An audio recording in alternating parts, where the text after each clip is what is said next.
El cristiano es el único que puede mortificar el pecado.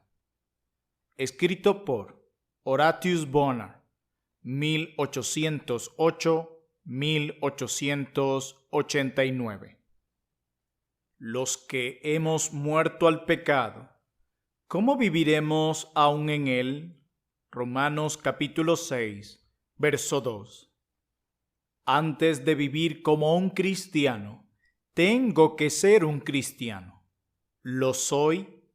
Debería serlo.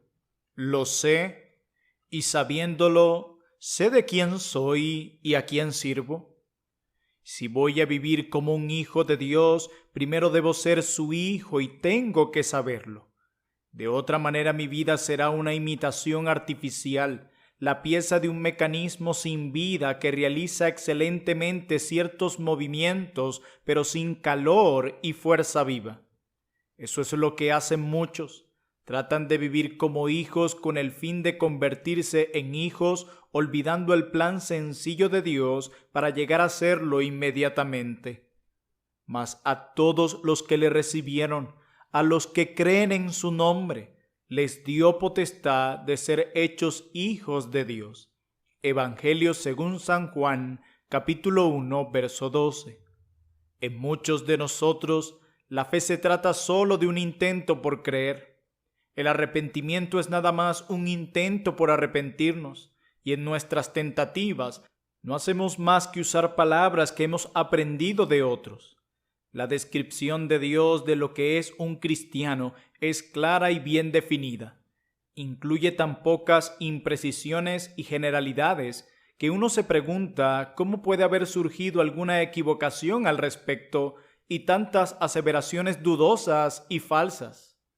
El cristiano es el que ha gustado la benignidad del Señor, como lo declara la primera carta del apóstol Pedro, capítulo 2, verso 3.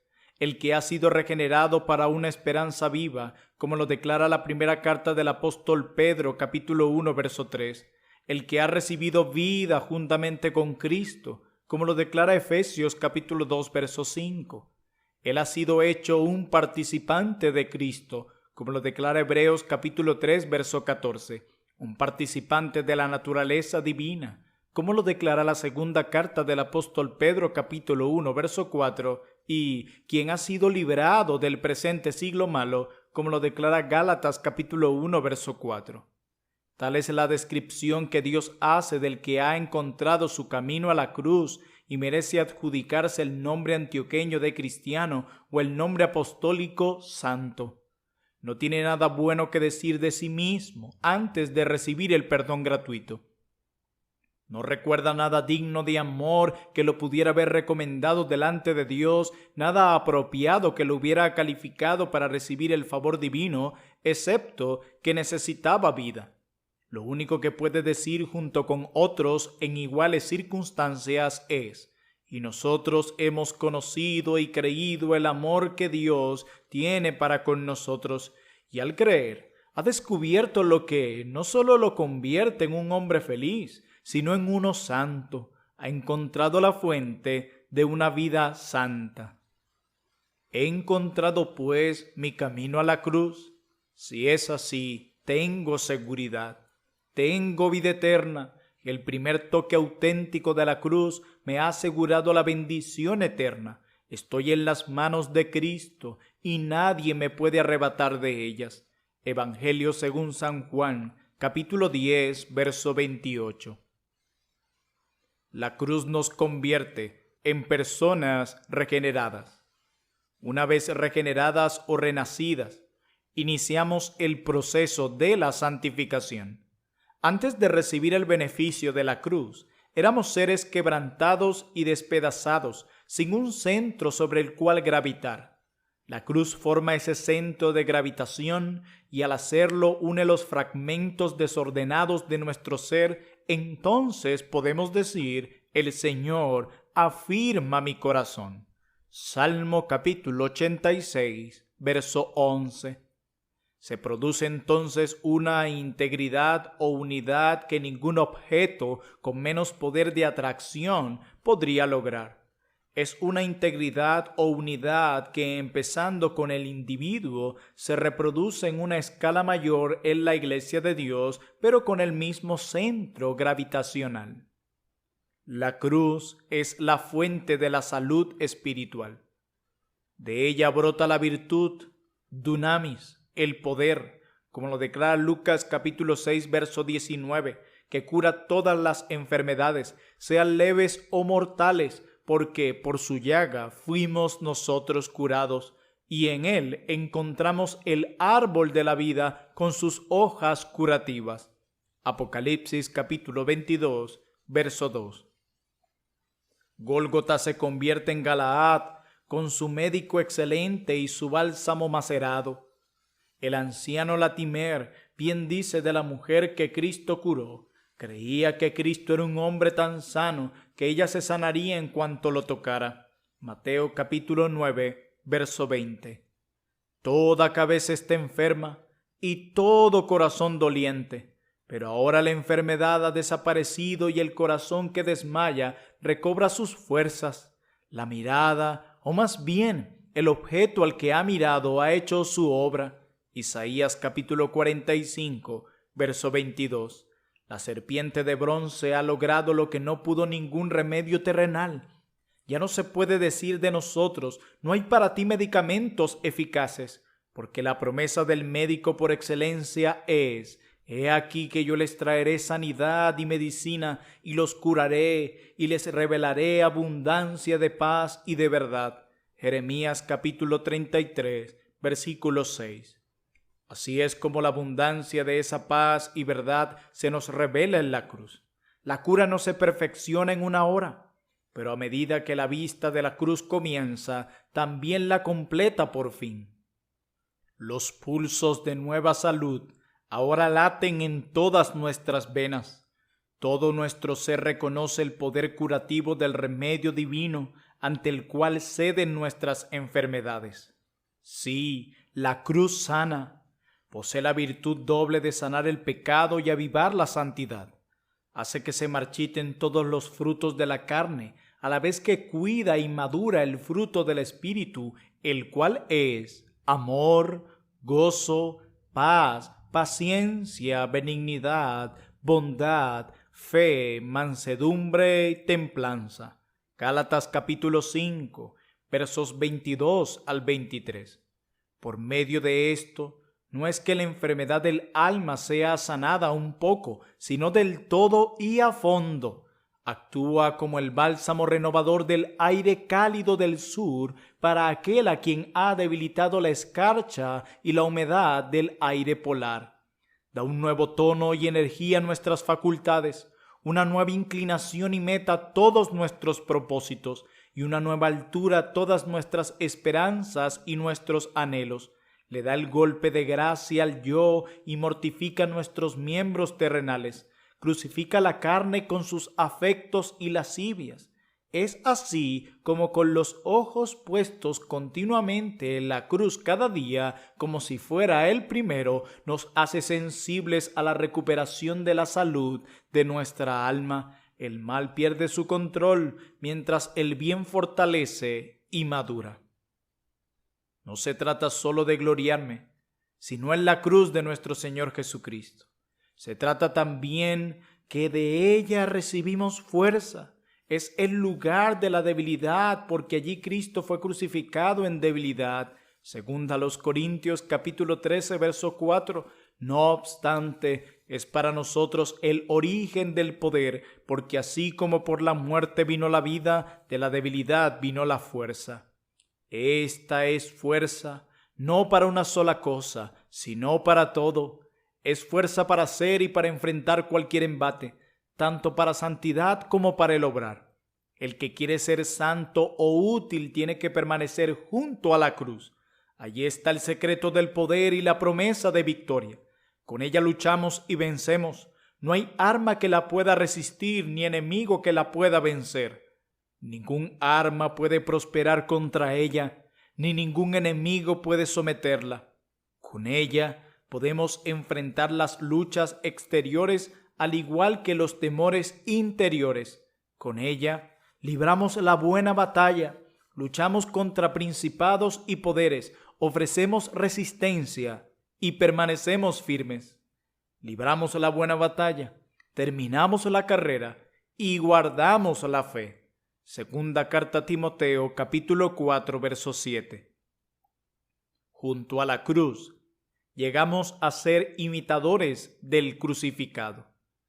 Anhelamos ser como Él, hombres que no vivimos para agradarnos a nosotros mismos, que cumplimos la voluntad del Padre, sin considerar nuestra vida como algo a que aferrarnos, que amamos a nuestros prójimos como a nosotros mismos y a los hermanos como Él nos ama a nosotros.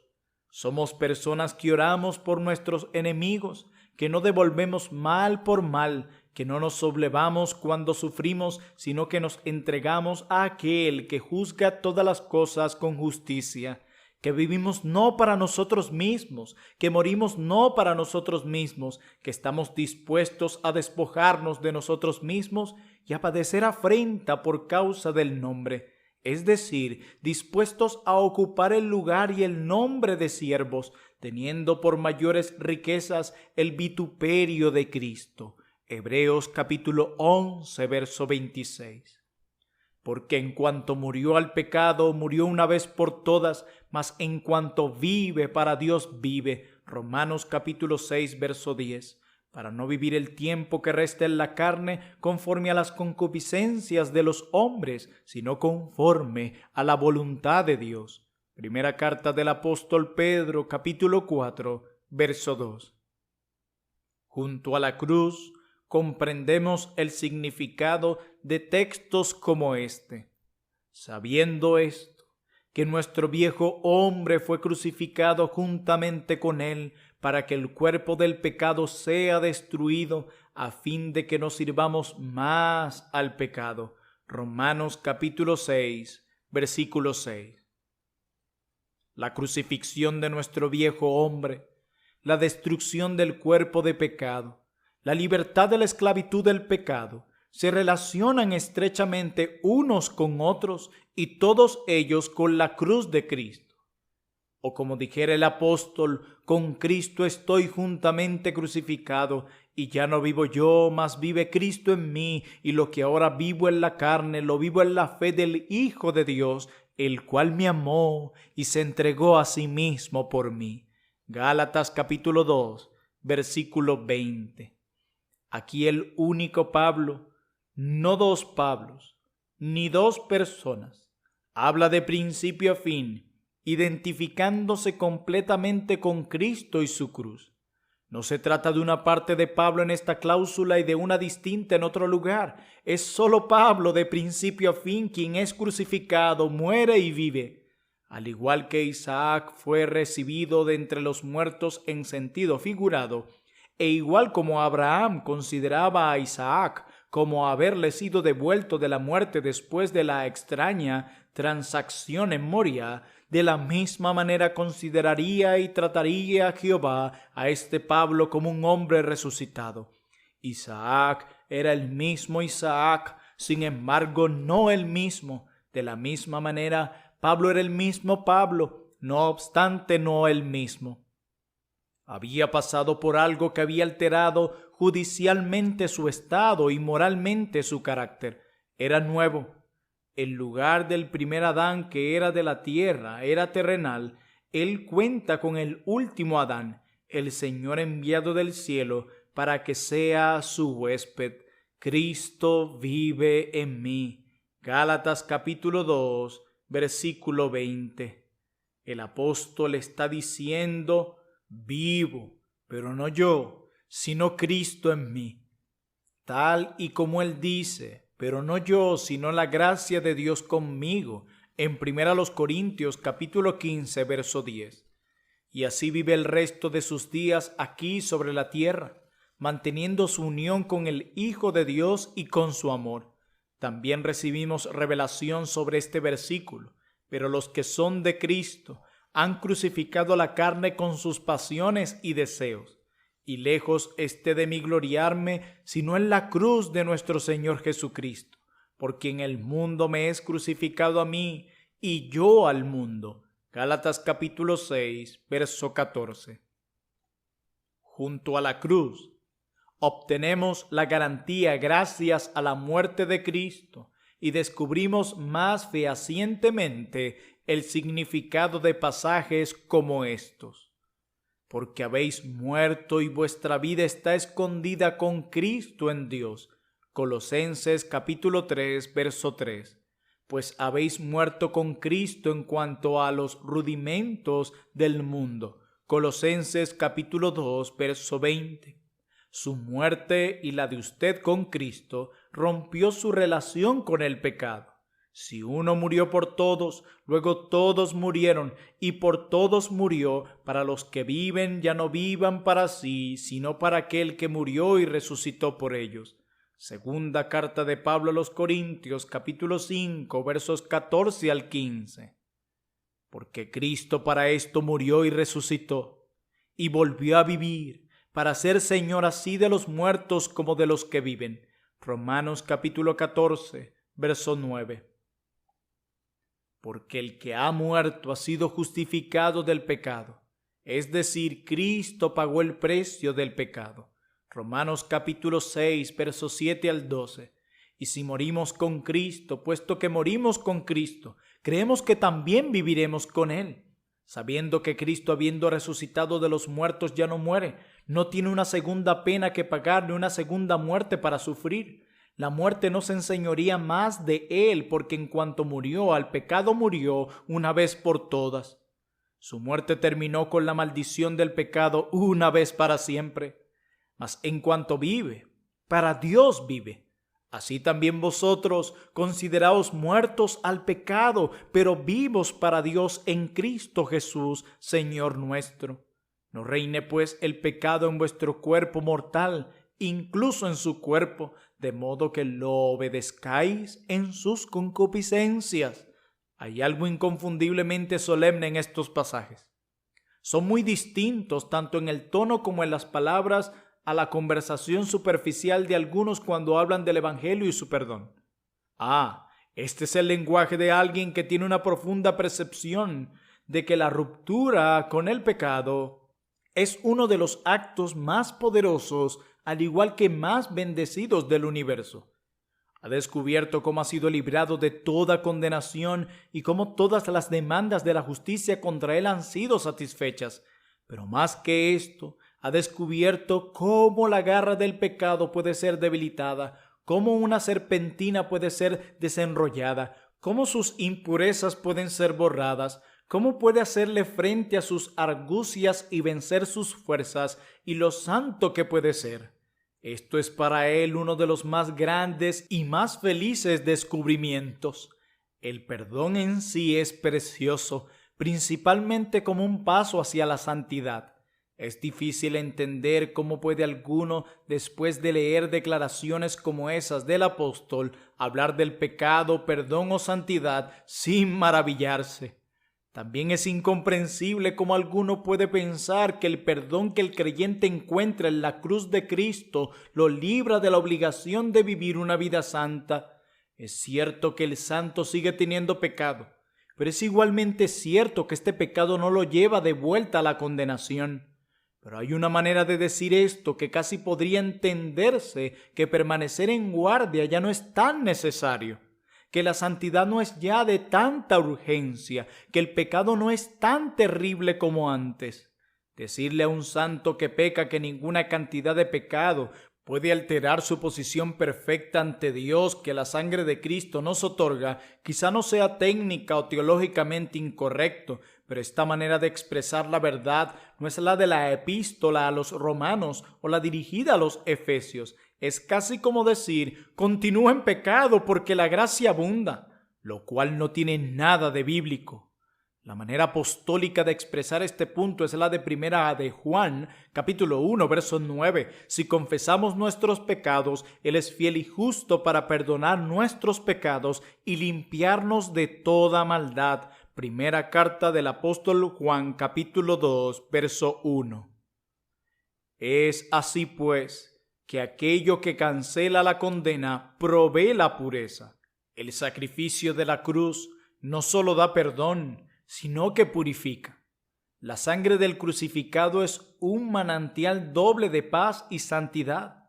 Sana, une, fortalece, aviva y bendice. Pero tenemos nuestra cruz para cargar y durante toda nuestra vida la estaremos cargando. No es la cruz de Cristo la que debemos cargar. Esa es demasiado pesada para nosotros. Además, ya ha sido cargada una vez y para siempre, pero nuestra propia cruz permanece y mucho de la vida cristiana consiste en cargarla verdadera, sincera y decididamente. La cruz en la cual hemos sido crucificados con Cristo y la cruz que cargamos son diferentes. No obstante, ambas van en la misma dirección y nos llevan por un mismo camino. Ambas protegen contra el pecado y llaman a la santidad. Ambas condenan al mundo y demandan separación de él. Nos ponen a una altura tan elevada y tan sobrenatural que las preguntas que pueda haber con referencia a la conveniencia de conformarse a los caminos del mundo son contestadas en cuanto son hechas, y las falacias de la carne, que incluyen parrandas y juergas, no nos sorprenden para nada. El reino está a la vista, el camino es claro, la cruz está sobre nuestros hombros y ¿nos vamos a apartar para ir en pos de la moda, de frivolidades, placeres y bellezas irreales, aunque sean inofensivas, como dicen los hombres que lo son? Muchas gracias por escuchar Audio Lectura Cristiana. El Señor les bendiga, amados hermanos. Hasta la próxima.